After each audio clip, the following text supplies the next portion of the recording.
Now discuss the another topic of the protein metabolism is the phenylketonuria. The phenylketonuria, it is the disorder due to the defect in the enzyme phenylalanine hydroxylase. The conversion of the phenylalanine to tyrosine is blocked, resulting in the disorder phenylketonuria. The phenylalanine converted to tyrosine in the presence of phenylalanine hydroxylase enzyme. If there is defect in this enzyme, then there is accumulation of phenylalanine in the blood and tissues and causes the phenylketonuria. The types of phenylketonuria. Type 1, it is called the classical phenylketonuria. It is due to the defect in the enzyme phenylalanine hydroxylase. Type 2 and type 3, these are due to the deficiency in the enzyme dihydrobiopterin reductase, because the phenylalanine hydroxylase is dependent on the dihydrobiopterin reductase enzyme, so there is also accumulation of phenylalanine.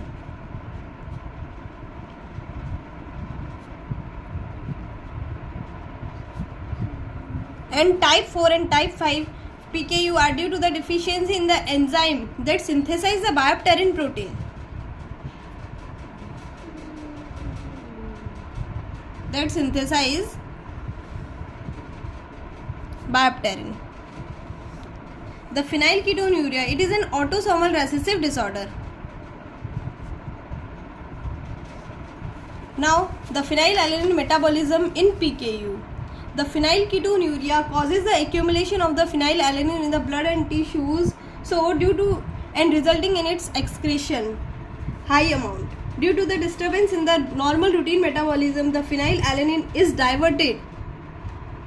Phenylalanine is diverted to the alternative pathway, resulting in the accumulation of the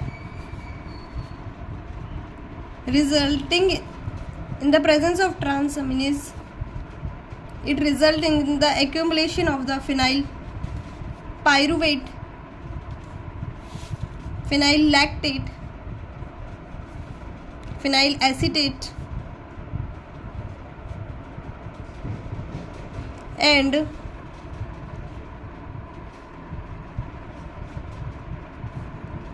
phenyl acetylglutamine.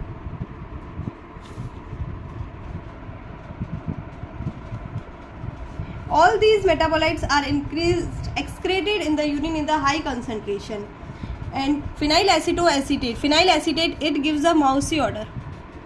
That's the important indication of the phenylketonuria. In the clinical cases, we diagnose the phenylketonuria by its mousy odor. Now, why the name phenylketonuria is given to this disorder? Because the phenylactate and phenyl pyruvate. The phenyl pyruvate, this is formed, it is a keto acid.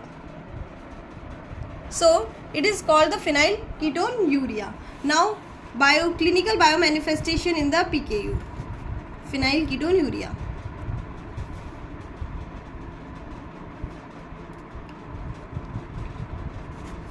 First, we look about the effects on central nervous system.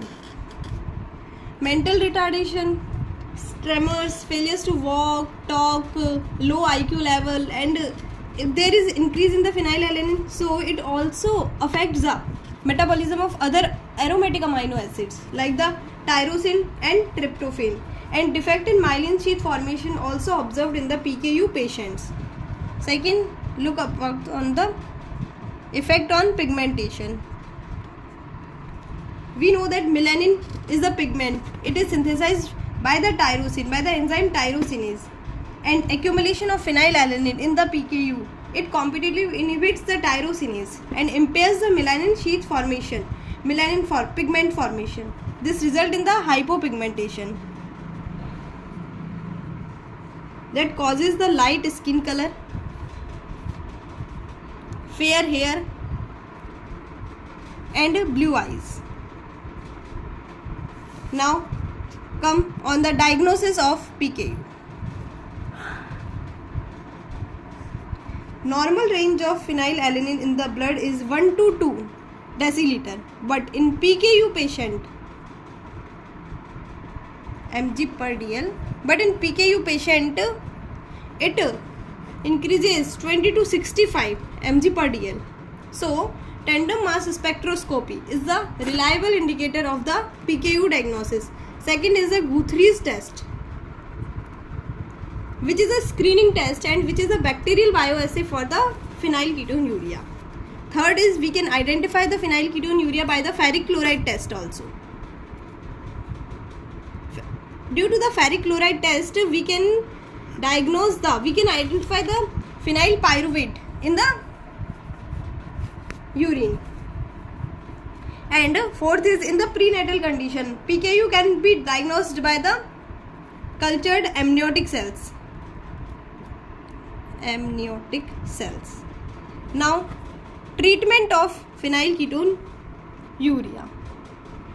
Early detection of phenylketonuria is very important because it lowers the 5 units of intelligent quotient IQ in every 3 to 4 weeks. So early detection is very important. Now the treatment for PKU is to provide the diet with the low phenylalanine content based on the tapioca or cassava diet which have the low phenylalanine content. Thanks. If you like my video, then please like, share, subscribe and press the bell icon for further notification. In the next video, I will upload about the Phenylketonuria.